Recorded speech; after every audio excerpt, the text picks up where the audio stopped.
जय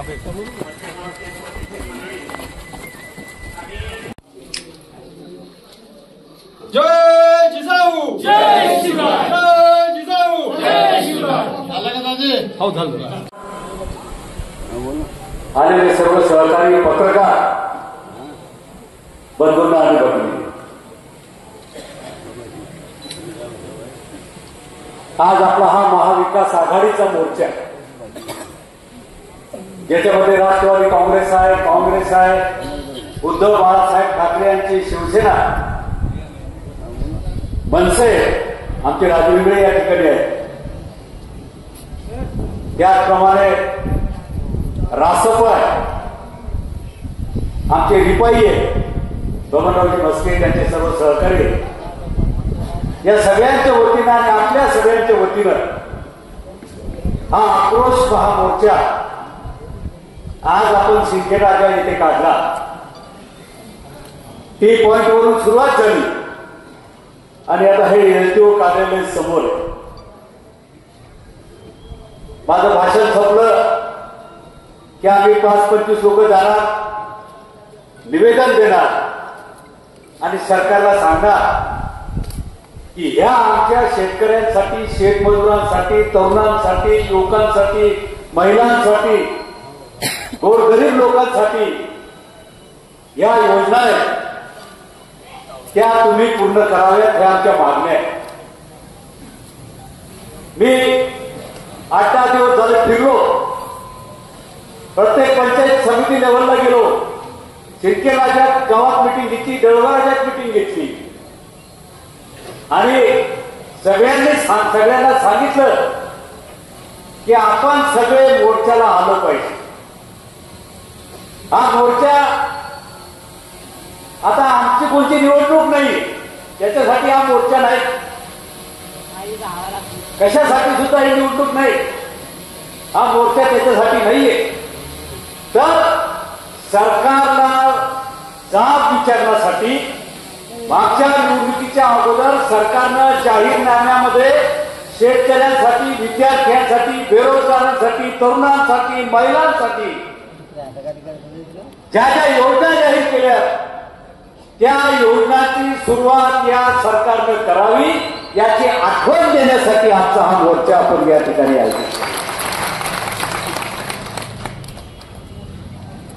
दादांनी सांगितलं, राहुल गांधी सांगितलं, इथे कोणाला गाडी दिली नाही, घोडं दिलं नाही, काही व्यवस्था केली नाही. सोशल मीडियावर फक्त, सगळं फेसबुकवर फक्त, आम्ही कुठेही 5 पैसे खर्च केली नाही, कुठेही जाहिरात नाही. आमचे पत्रकार सुद्धा काय जाहिरात मागत होते, हा म्हटलं मोर्चा आहे याची जाहिरात नाही, पुन्हा एखाद्या निमित्तानं आपण पाहू, ते नाराज झाले असतील. पण ठरवून टाकलं होतं राहुल भाऊ, आम्ही ठरवून टाकलं होतं की आता काही नाहीये, निवडणूक होऊन 8-9 महिने झाले. आता मागच्या निवडणुकीत लोकांनी आपल्याला तपासलं, आता या मोर्चाच्या निमित्तानं मला लोकांना तपासायचं.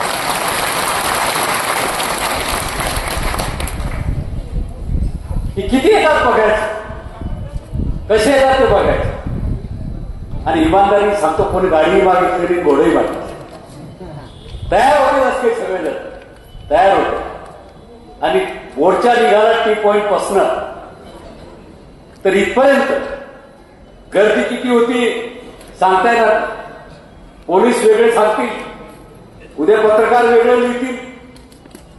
पण आता मागच्या आठवड्यात पंढरपूरची यात्रा झाली, अनेक जण पंढरपूरहून आलेले, अनेक ठिकाणी मी जेव्हा फिरत होतो लोकांनी मला प्रसाद दिला. अनेक जणांनी आम्ही दरवर्षी वारीला जातो. या वर्षी वारीचं वैशिष्ट्य होतं की वारी बदली झालेली गर्दी ही अलीकडच्या काळामध्ये AI तंत्रज्ञान निघालेलं आहे. AI तंत्रज्ञान त्यानं ती गर्दी मोजता गेली, एकूण एक माणूस मोजता गेला. 25 लाखाच्या वर लोक तिथे होते, 25 लाख. मला आज किती गर्दी होती, किती लोक होते, मला त्याबद्दल जायचं नाही येतो. तुम्ही लोकांनी सगळी गर्दी पाहिली, लोक पाहिले, सगळं पाहिलं. आता मला ते यायची गरज नाही, कोणाची गरज नाही, तुम्हालाच माहिती आहे गर्दी किती झाली होती. त्यामुळे उद्या कोणताही आकडा छापला त्या आकड्यावर जाऊ लागला. अनेक लोक बैलगाडीत उभे होते, ट्रॅक्टरवर उभे होते, इकडे पाहायचे तिकडे पाहायचे, कॅमेरेवाले होते, सगळे होते तिकडं, सगळे काही होते. आणि म्हणून आपण सगळेजण आणला. आणि आज या कार्यक्रमाच्या निमित्तानं आपण सगळेजण भाषण आहे, सगळ्यांची भाषणं झाली. माझं शेवटचं भाषण आहे, मला काही फार बोलायचं. इथं जमलेले सगळेजण भाषण ऐकतात आणि मला माहित आहे की अनेक लोक घरात बसून सुद्धा आमचं ऐकून राहिले.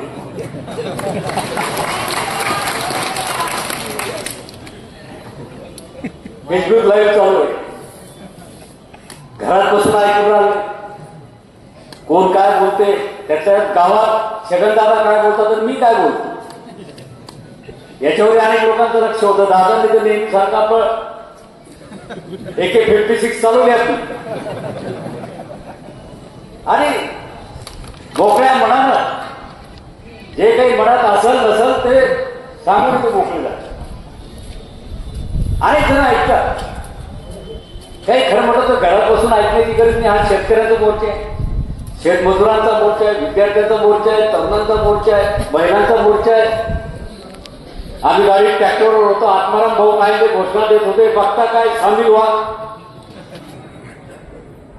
म्हणून मी म्हणतो घरात बसता काय सामील व्हा, घरात बसून ऐकता काय सामील व्हा. काही लोकांना सवय की मला आठवते की त्या निवडणुकीच्या काळामध्ये प्रचाराची सभा झाली त्या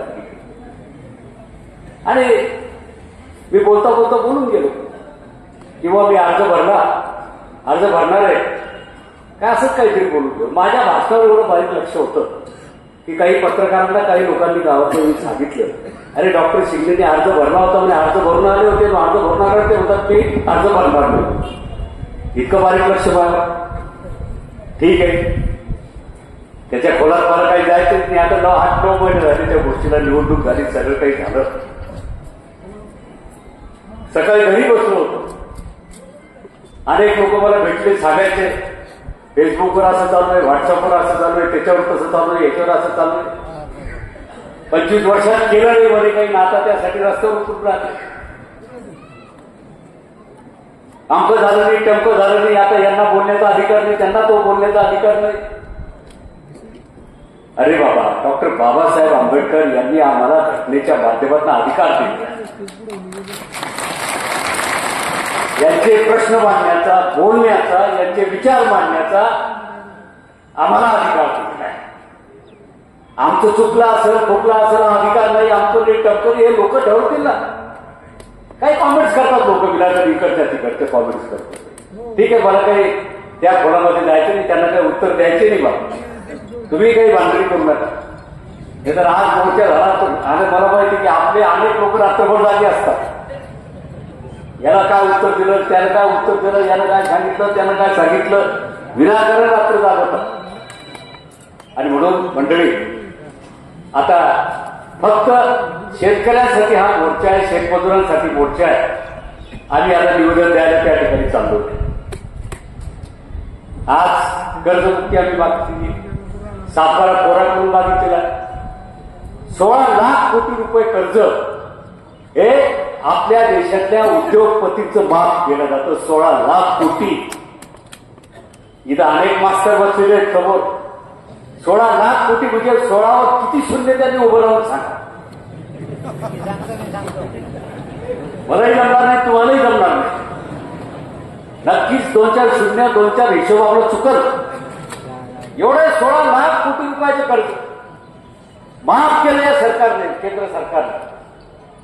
अदानी आणि अंबानीसाठी संपूर्ण देश चालवला जातो, संपूर्ण राज्य चालवलं जाते. पण आमच्या शेतकऱ्यासाठी तुम्ही कबूल केलेली कर्जमाफी, तुम्ही कबूल केलेला सातबारा कोरा तुम्ही का करत नाही? 232 आमदारांचं मोठं पाठबळ तुम्हाला आहे. सगळ्या गोष्टी तुम्ही कबूल केलेल्या आहेत. आमच्या महिला इथं बसलेल्या आहेत. 1500 रुपये तुम्हाला मिळतात, मी मान्य करतो मिळतात. कधी या महिन्यात मिळतात, पुढच्या महिन्यात मिळतात, कुणीकडे मिळतात. 2100 रुपये द्यायचं कबूल केलं होतं ना, का तुम्ही विसरल्या? 2100 रुपये, आता 9 महिने झाले, मग 2100 रुपये का नाही मिळत तुम्हाला? आमच्या विद्यार्थ्यांना नोकरी स्टायपेंड देण्याचं कबूल केलं. 20 सौर ऊर्जा मागे आहे त्याला सौर पंप त्या ठिकाणी ते देण्याचं कबूल केलं. शेतकऱ्यांचं उत्पन्न दाम दुप्पट करण्याचं सुद्धा त्या ठिकाणी कबूल केलं. तरी हे सगळं करत असताना सरकार विसरत चाललंय. 9 महिन्यात काय चाललं मग? मी अनेक वेळा सांगितलं की मग सरकारनं 8-9 महिन्यात काहीच नाही केलं का? सरकारचं नुसतंच चाललंय का? तर सरकारमधल्या प्रत्येक पक्षाचं काय चाललं? आपापला पक्ष वाढवायचा, फक्त फोडाफोडी चालली, फक्त पळवापळवी चालली. या पक्षातला माणूस त्या पक्षात, त्या पक्षातला माणूस त्या पक्षात, त्या पक्षातला माणूस या पक्षात. दररोज पाहता तुम्ही टीव्हीवर फक्त माणूस दिसला की त्याच्या गळ्यात दुपाटे टाकण्याचा कार्यक्रम चालू. कोणत्या पक्षाचं काय? आणि मग ते दुपाटे टाकत असताना मग भारतीय जनता पक्ष असेल, राष्ट्रवादी असेल, शिवसेना असेल, हे प्रत्येक जण आपापला पक्ष वाढवण्यासाठी त्या ठिकाणी 8-9 महिन्यात काम करतात. आता तुम्ही दिलेल्या आश्वासनाचं काय? आश्वासन ही लोक त्या ठिकाणी विसरलेले आहेत. आणि म्हणून मी काही नवीन मागत नाही, मी काही वेगळं काही सांगत नाही. तुम्ही जे निवडून आल्यानंतर आम्हाला कबूल केलं होतं ते आम्ही त्या ठिकाणी मागतो. माझा मागच्या 25 वर्षाचा हिशोब कोणी काढू नका. मागच्या 25 वर्षाचा हिशोब कोणी काढू नका. 9 महिन्याचा मी जर हिशोब काढायला बसलो ना तर तुम्हाला 25 वर्ष सुद्धा त्या ठिकाणी कमी पडतो. मला बोलायला लावू नका, मी सध्या बोलणार नाही. वेळ आल्यावर मात्र नक्की बोलू. कोणी सांगितलं की हा घरी बसलेल्यांचा मोर्चा आहे, कोणी सांगितलं की पराभूत लोकांचा मोर्चा आहे, कोणी सांगितलं की याचा मोर्चा आहे त्याचा मोर्चा आहे. एका बाजारांत कॉमेंट केली की हा मराठ्यांचा मोर्चा आहे. आता इकडे मराठी आहेत का सगळे? खालीवर बसलेले सगळे मराठी आहेत. अरे मराठ्यांचा मोर्चा निघाल, पुढे एखादा वाल्मिक करायला तयार झाला तर मराठ्याचा मोर्चा जरूर निघाल.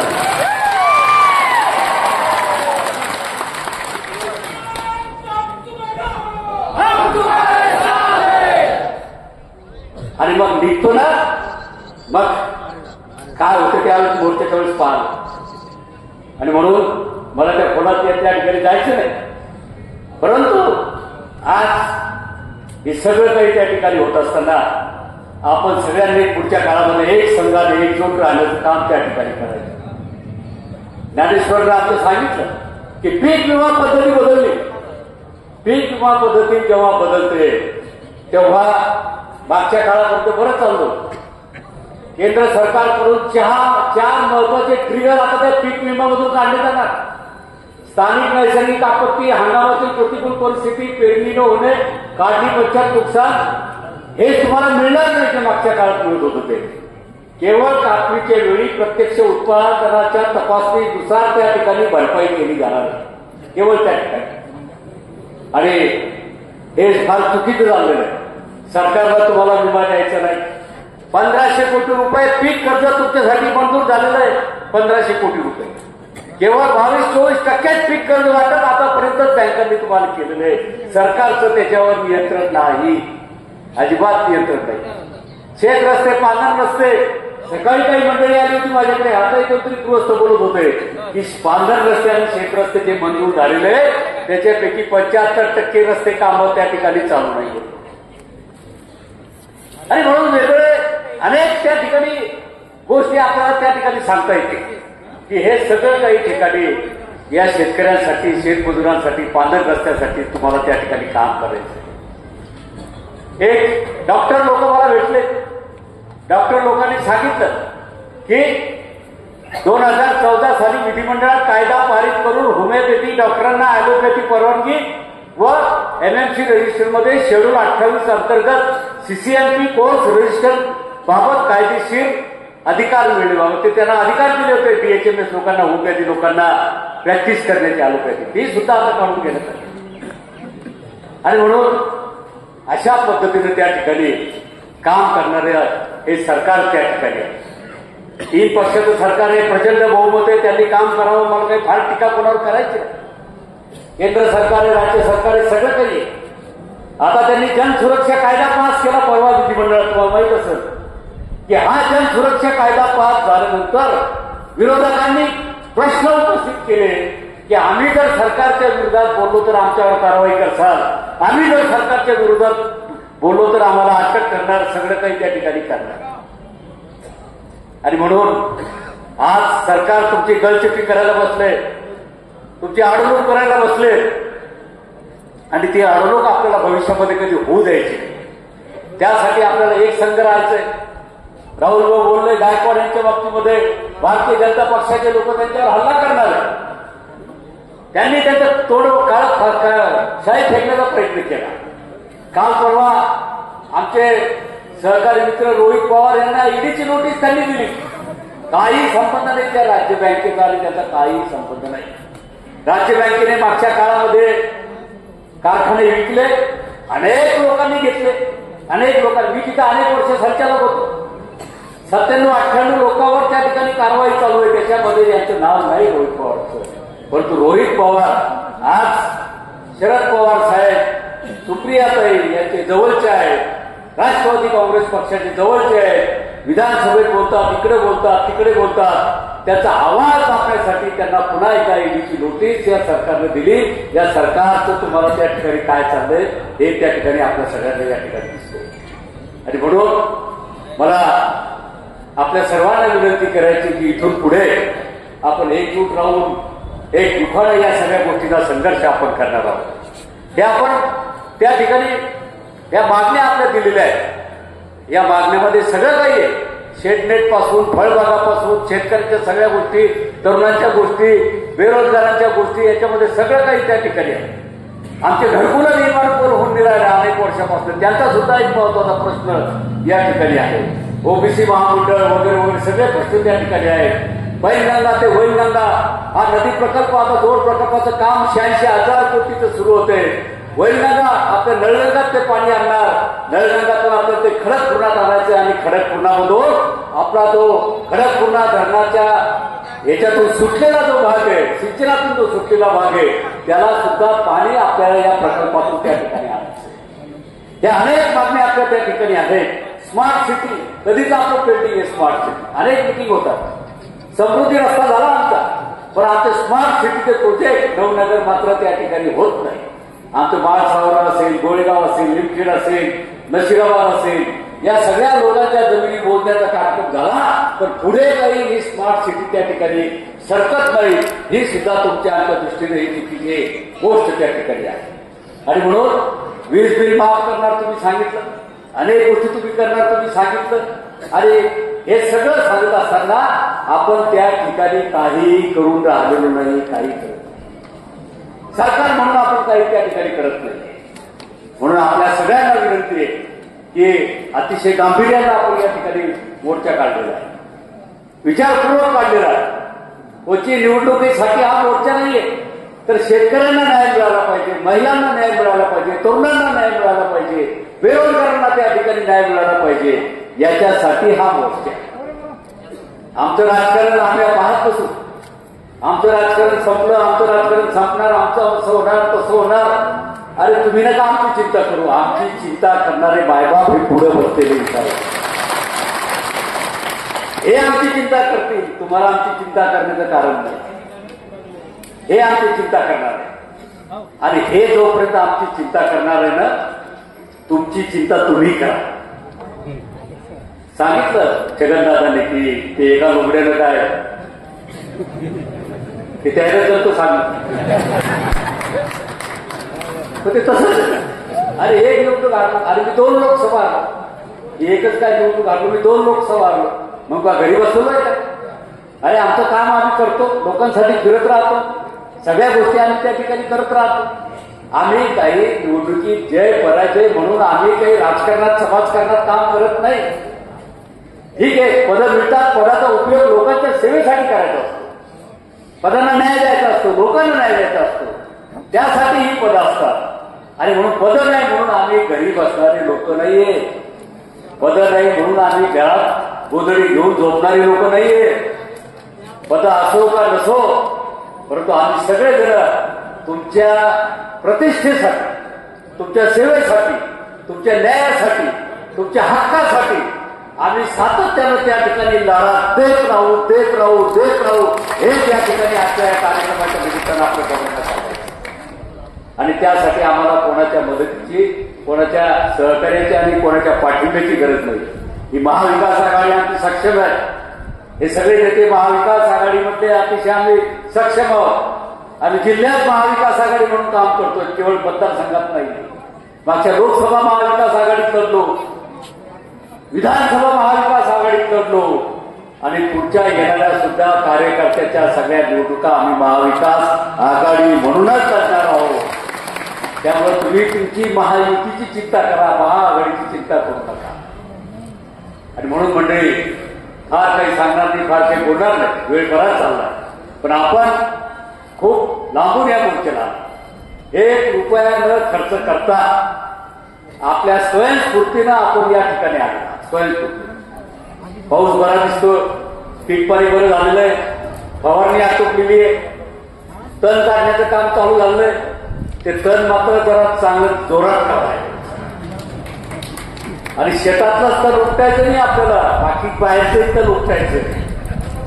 आणि हे तण उपटायचं असताना हे सरकार स्वच्छ आणि पारदर्शक आपल्याला त्या ठिकाणी कशा पद्धतीने काम करत याच्यासाठी सरकारमध्ये असलेलं जे तण आहे तुम्ही पाहताय काय चालू आहे टीव्हीवर.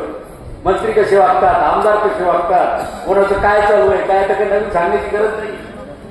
आणि ते सगळं काही स्वच्छपणे पारदर्शकपणे करण्यासाठी आपला रेटा हा कायम ठेवा, आपला भक्कम पाठिंबा असा कायम ठेवा. एवढंच आजच्या या कार्यक्रमाच्या निमित्ताने मी आपल्या सगळ्यांना सांगतो. आपलं सगळ्यांचं या ठिकाणी मनापासून आभार मानतो आणि थांबतो. धन्यवाद. जय हिंद, जय महाराष्ट्र.